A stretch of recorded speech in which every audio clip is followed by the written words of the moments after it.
ایک اینگل یہ ہوتا ہے کہ ایک آدمی ہے، اس کا کاروبار ہے، وہ چیزیں بیچتا ہے، اس کے بعد ایک کسٹمر ہے، اس کے ساتھ اس کی پیمنٹ ٹرمز طے ہیں کہ وہ 60 ڈیز میں پیمنٹ کرے گا۔ اب اس نے جی چیز 1000 کے لیے، 900 کے لیے، 600 کے لیے، جتنے کی ملی، اس کے بعد اسٹاک میں چیزیں پڑی ہوں گی، کو 800 کی پڑی ہوگی، کو 1000 کی پڑی ہوگی، اور ایک بندہ اسے مال لینے آئے گا، اور اس کا ہر کسٹمر کا ریٹ ڈفرینٹ ہے، تو اس نے اس میں ڈفرینٹ ریٹ چارج کر لیا، وہ ٹھیک ہو سکتا ہے۔ لیکن جب آپ کیٹیگوریکلی یہ کہیں کہ جی یہ مال 1000 روپے کا ہے اسپاٹ ریٹ، آج پیسے دو گے تو 1000 کا، 6 مہینے بعد پیسے دو گے 1200 کا، تو یہ ادھار ہے۔ ادھار پر جو بھی زیادہ لیا جاتا ہے وہ سود ہوتا ہے، اور اگر وہ پتہ لگے کہ وہ اس چیز کا کاروبار ہی نہیں کرتا، وہ صرف کاغذ میں لکھ رہا ہے کہ آپ سے یہ چیز میں آپ کو بیچ رہا ہوں، یعنی ایک آدمی ہے، اس نے چیز خریدنی ہے مارکیٹ سے، وہ انویسٹر کو ڈال لیتا ہے کہ ایسے کرو تم خرید لو اور پھر تم مجھے بیچ دو، تو یہ تو ویسے ہی بالکل ہی بہانہ اور فراڈ ہے۔ یہ عادل صاحب نے سوال کیا ہے کہ کل وغیرہ جو کیے جاتے ہیں اور اس پہ کھانے بنائے جاتے ہیں، کہ جی وہ ایسے کھانے پکاتے ہیں جو مرنے والے کے پسندیدہ ہوتے ہیں۔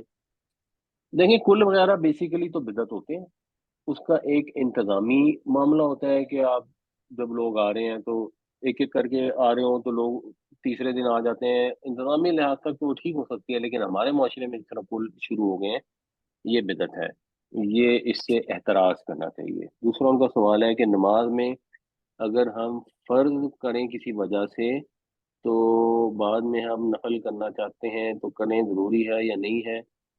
اور کچھ لوگ ہیں جو صرف فرض پڑھتے ہیں کہ اچھی پریکٹس ہے کہ نہیں، صرف فرض پڑھنا اچھی پریکٹس نہیں ہے، اس میں گناہ نہیں ہے، بٹ ایز اے پریکٹس اگر آپ کہیں گے تو اچھی پریکٹس، تو کیونکہ نبی کریم صلی اللہ علیہ وسلم خاص طور سے کچھ نفل ایسے تھے جو اکثر پڑھا کرتے تھے، تو بہتر یہی ہے کہ ہم بھی وہ پڑھیں، جس میں اسپیشلی فجر کے 2 سنتے ہیں اور مغرب کی 2 سنتے ہیں، مگر اگر نہیں پڑھی تو گناہ نہیں ہے، بٹ اگر بندہ کہ میں پڑھتا ہی نہیں ہوں تو یہ ذرا اچھا آئیڈیا نہیں ہے۔ وہ جی سم ٹائم مسلمانوں سے بات کریں تو اسپیشلی جو عالمی حالات ہیں اس میں مسلمانوں میں نا جی ایک پیسمزم اور ایک مایوسی کی کیفیت سم ٹائم آ جاتی ہے، ہاں جی۔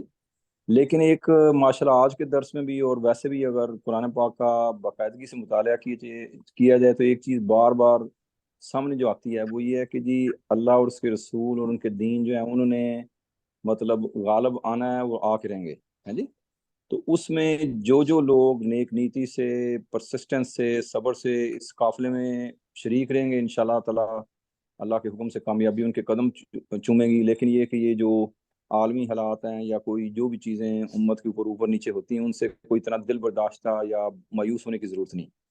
تو یہ میں ایک میسج دینا چاہتا تھا، کیونکہ اکثر نا جی میرے جو دوست ہیں یا رشتہ دار بھی ان سے بات کریں بس وہ نا 95% مایوسی کی ہی باتیں کرتے ہیں۔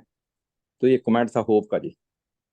جی جزاک اللہ جی۔ اور قرآن شریف میں جب حضرت یعقوب علیہ السلام سے ان کے جب وہ دوسرے بیٹے بھی چھن گئے، یعنی یوسف علیہ السلام کو چھنے میں کتنے سال گزر گئے، تو ان کی یاد میں رو رو کے وہ نابینا ہو گئے، جب وہ جو دوسرے بنیامین کو بھی وہاں چھوڑا ہے ان کے بھائی، تو اس پہ بھی انہوں نے یہ کہا کہ اللہ کی رحمت سے تو صرف کافر ہی مایوس ہوتے ہیں، تو مایوسی کفر ہے، ہمارا یہ مذہبی استعمال ہوتا ہے، بالکل قرآن کی انٹرپریشن ہے، تو مایوسی تو کسی حالت میں جائز نہیں ہے۔ ہماری زندگی میں اللہ نے بہتری کر دی تو بھی اچھی بات ہے، نہیں بھی کی، ہم اگر پرسیورنس سے کام لیں گے تو انشاءاللہ اصل منزل تو جنت ہے، وہاں پہ ضرور ملے گی انشاءاللہ۔ اللہ تعالیٰ ہمیں قرآن شریف پڑھنے، سمجھنے، عمل کرنے، دوسروں تک پہنچانے کی توفیق عطا فرمائے۔